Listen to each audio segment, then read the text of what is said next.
तो चलिए दोस्तों शुरू करते हैं एमएस वर्ड के अंदर रेफरेंस टैब का यूज करना।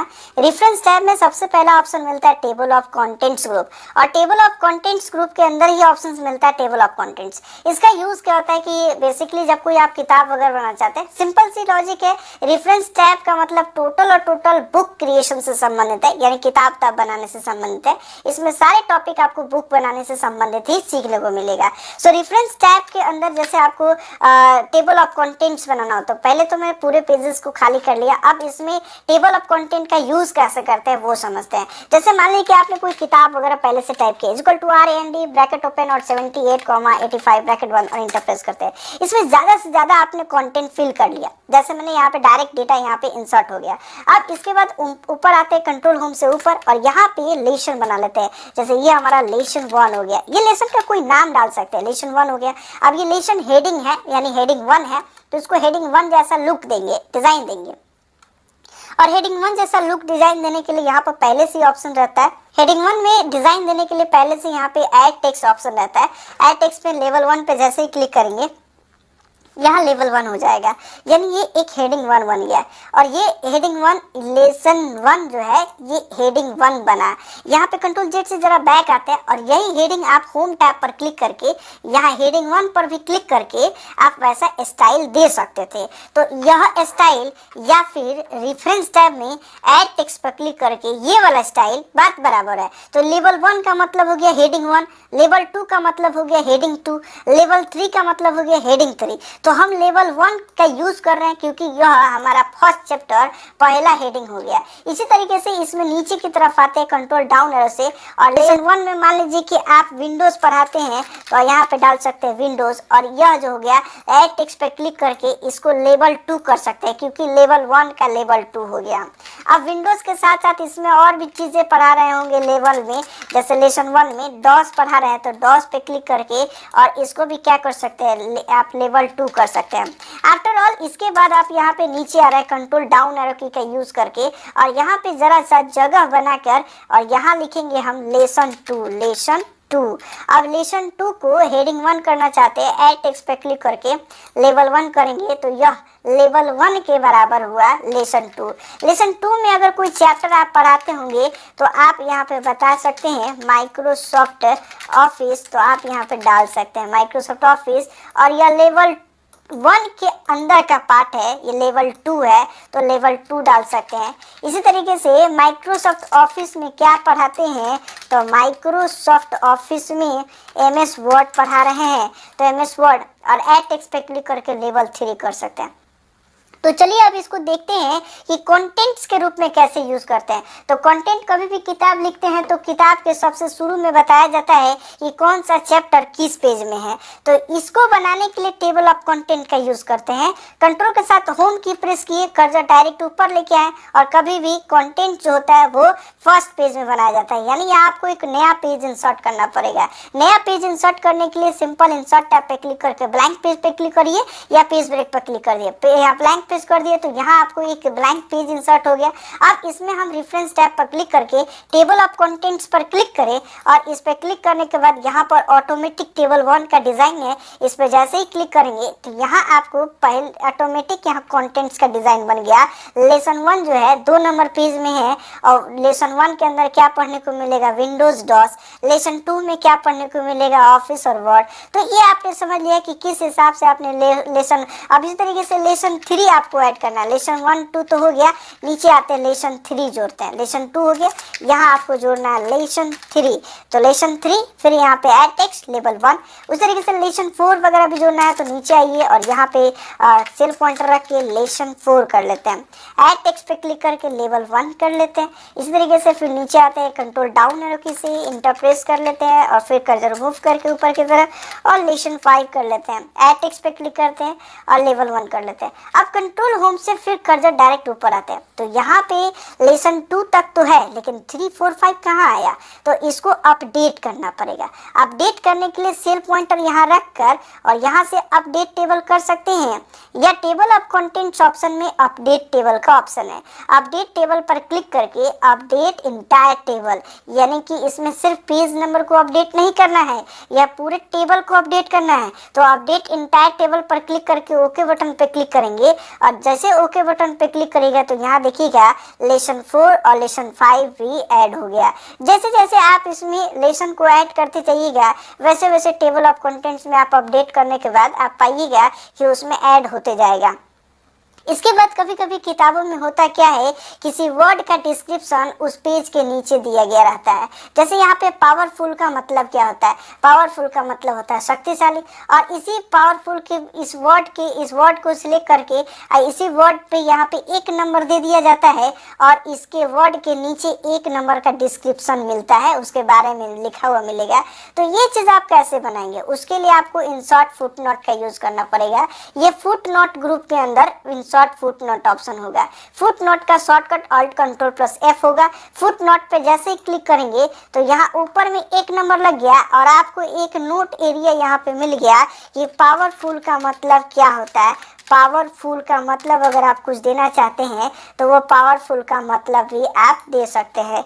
जैसे हम यहाँ पे शक्तिशाली लिख कर देते हैं तो यहाँ पे पावरफुल का यहाँ पे मीनिंग कर दिए। इसी तरीके से कोई दूसरा वर्ड आप डाल सकते हैं और उसका मीनिंग अगर आप डालना चाहते हैं, जैसे मैंने यहाँ पे हेल्प कर दिया तो यहाँ पावरफुल को जरा गौर से देखिएगा तो यहाँ पे 1 नंबर दिखेगा क्योंकि यहाँ 1 नंबर है और माउस का पॉइंटर ले जाने पर इसका मीनिंग भी दिखाई दे रहा है। तो इसके बाद हेल्प पर क्लिक करके फिर अगर हम इंसर्ट फुटनोट पर क्लिक करेंगे तो यह 2 नंबर हो जाएगा और इसका मीनिंग अगर कुछ देना चाहते हैं तो आप इसका मीनिंग भी दे सकते हैं। सपोज दैट मैं यहाँ पर मीनिंग कर ले रहा हूँ हेल्प, और हेल्प का मीनिंग क्या होगा, वो हेल्प का मीनिंग आप यहाँ से डिफाइन कर सकते हैं। हेल्प का मीनिंग जो होगा मदद। तो ये आपने समझ लिया। फिर आपको इस एरिया से शो नोट एरिया से फुटनोट एरिया में जाना हो, फिर शो नोट पर जैसे ही क्लिक करेंगे तो आप कर्सर वहां मूव हो जाएगा जहां से इसको आपने फुटनोट के लिए एरिया में लेके आए थे। और इन नोट का मतलब क्या होता है कि कभी कभी किसी भी वर्ड के बारे में ज्यादा डिटेल, जैसे ये कीवर्ड है तो किस टाइप का कीवर्ड, बहुत ज्यादा डिटेल इस किताब के सबसे आखिरी पेज में देना हो तो उसके लिए इंसर्ट इन नोट का प्रयोग करते हैं। जैसे ही आप इस वर्ड को सिलेक्ट करके इंसर्ट इन नोट पर क्लिक करेंगे तो यहाँ पर भी रोमन का 1 नंबर लग जाएगा और उसका एरिया जो है सबसे लास्ट में चला जाएगा। किताब के सबसे आखिरी पेज में एक कर्सर चला जाता है। सो इन नोट का यूज आप ऑल्ट कंट्रोल D बटन का यूज करके भी कर सकते हैं। कुछ डिटेल्स आपको देना पड़ेगा, कुछ टाइप करना पड़ेगा। जैसे मैंने यहाँ पे लिख सकते हैं this is a good boy, इस तरीके से आप इसमें यूज कर सकते हैं। और फिर वापस शो नोट एरिया पे क्लिक करेंगे तो कर्सर वहां चला जाएगा जहां से इसके बारे में डिटेल्स आया हुआ है। तो ये आपने समझ लिया फुटनोट एरिया। नेक्स्ट फुटनोट का मतलब फुटनोट को नेक्स्ट करे, प्रीवियस करे, तो उसके लिए सबसे पहले प्रीवियस फुटनोट पे गए यानी हेल्प वाले पे। इससे पहले जाना हो तो फिर प्रीवियस फुटनोट पे क्लिक करेंगे तो कर्सर हमारा कहाँ आ गया, पावरफुल के पास। फिर नेक्स्ट फुटनोट एरिया करेंगे, प्रीवियस फुटनोट एरिया करेंगे, कर सकते हैं। वैसे इन नोट एरिया में नेक्स्ट इन नोट एरिया, तो जो पहले एक इन नोट एरिया है और इन नोट एरिया होगा तो आप उसको नेक्स्ट और प्रीवियस पे कर सकते हैं। अगले स्टेप पे आपको जानना है किटेशंस एंड बिब्लियोग्राफी। किटेशंस एंड बिब्लियोग्राफी का मतलब होता है जैसे कोई पोएम वगैरह लिखा जाता है या कोई आप कोई स्टोरी वगैरह लिखे जाते हैं तो स्टोरी के सबसे लास्ट में राइटर का नाम लिखना यानी लेखक का नाम लिखना हो तो उसके लिए आप बिब्लियोग्राफी का यूज करते हैं। इसमें सबसे इम्पोर्टेंट बिब्लियोग्राफी होता है। बिब्लियोग्राफी पे क्लिक करके जैसे किसी एक डिजाइन पर क्लिक करिएगा वो ऑटोमेटिक यहाँ पे बिब्लियोग्राफी का कॉलम ऐड कर लेगा। लेकिन जैसे आप इस पर क्लिक कर रहे हैं यहाँ आपको कुछ समझ में नहीं आएगा यहाँ क्या आ गया। बिब्लियोग्राफी लिखा हुआ है there are no source in the current document. इस डॉक्यूमेंट के अंदर कोई सोर्स ही नहीं है किसी बिब्लियोग्राफी को जोड़ने के लिए, यानी इसमें पहले से हमें कुछ सोर्स को जोड़ना होता है। तो हम इसको क्या कर लेते हैं, डिलीट कर लेते हैं सिंपल सा लॉजिक में। अब इसको डिलीट करने के बाद आफ्टर ऑल यहाँ पर कर्सर रख कर और फिर यहाँ पे बिब्लियोग्राफी से पहले कोई सोर्स को मैनेज कर लेते हैं। मैनेज सोर्स पर क्लिक करेंगे तो एक डायलॉग बॉक्स ओपन होगा और इसमें हमें नए ऑथर को ऐड करना है। सो न्यू बटन पर क्लिक करेंगे। न्यू बटन पे क्लिक करेंगे सो ऑथर अर्थात राइटर कौन है उसका नाम डाल सकते हैं। जैसे आप यहाँ पे डाल सकते हैं राइटर का नाम महेश सिंह। आफ्टर ऑल इनका टाइटल क्या है वो टाइटल डाल सकते हैं। ये एक राइटर है तो राइटर डाल सकते हैं, और ये कब से क्या किस सेशन में लिख रहे हैं वो सेशन डाल सकते हैं। सिटी डालना हो यहाँ पे सिटी डालिए। पब्लिशर का नाम डाल सकते हैं। पब्लिशर का नाम सपोज मैंने यहाँ पे डाल दिया आदर्श पब्लिकेशन।